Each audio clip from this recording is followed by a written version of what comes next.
My name is Molly McDonough, and I started here in February as a Buck Fellow in the Division of Mammals and also out at the CCEG.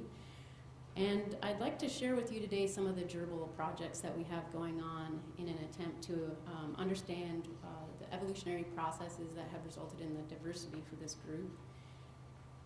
You may be surprised to find out that the Smithsonian has the largest collection of gerbils in the world, with more than 10,000 specimens. A lot of these resulted from the African Mammal Project that occurred in the 1960s and 70s. These gerbils occur in the arid and semi-arid regions from Africa to Asia. And despite this really wide area for which they occur, it's surprising that for many of the taxa we lack basic natural history information.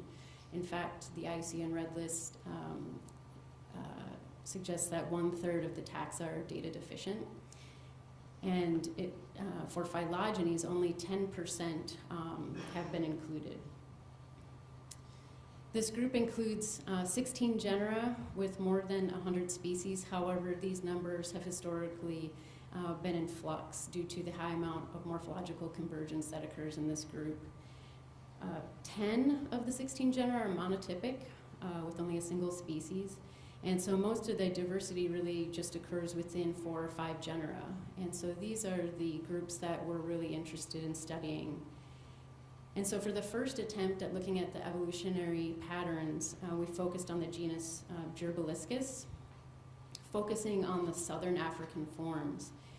And this resulted from recent collecting efforts throughout southern Africa, and we were able to generate nuclear and mitochondrial phylogenies as well as morphological data sets. And what we found is that the species diversity was actually twice as high than was previously recognized. And we found 4 sister species pairs that are allopatrically distributed. And so we found that vicariance was the major process that resulted in the diversification for this group.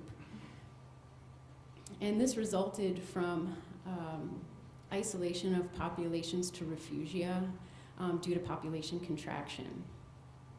The timing of this diversification was within the last 3 million years, and this is consistent with extreme climate variability that occurred between 2.8 and 1.7 million years ago, as well as more recently within the last 400,000 years.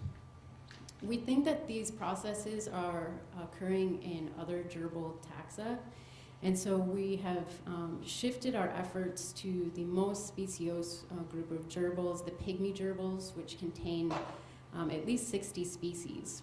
And as you can see by the range maps of various species here, that very few of them are broadly distributed, that most of them occur in small geographic areas, some as small as 20 kilometers squared.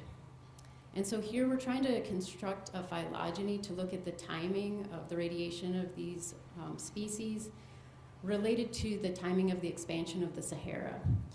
And so the timing has been kind of controversial with dates as recent as 80,000 years ago to 7 million years ago. And recent literature suggests that those older ages are more consistent with the shrinkage of the Tethys Sea, resulting in aridification and expansion of the Sahara. And so this is one of the major things we'll be looking at for this group, and we're really just getting started. We have very few modern tissue samples.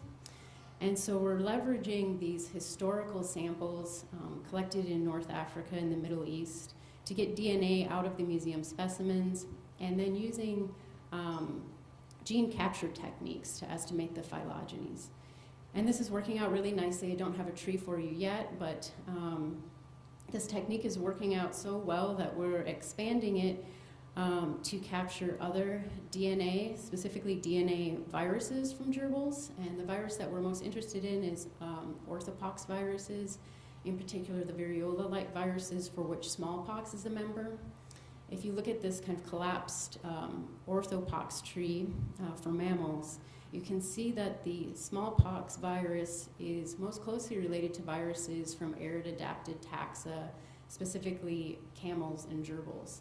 And so it's predicted that smallpox had an arid origin. The gerbil pox virus was isolated from only a single individual collected by the Smithsonian in the 1960s from Benin, Africa, and that series is here. And so we are screening this series from Benin to see if we can capture this virus. And so still this is at an early stage, but exciting to be able to use these historical collections for using modern techniques.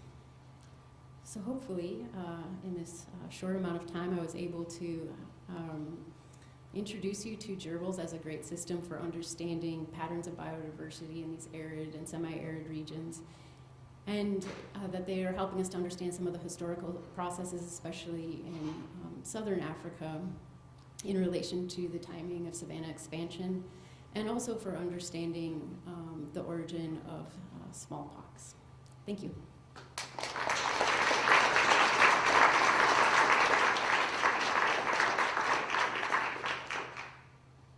Question?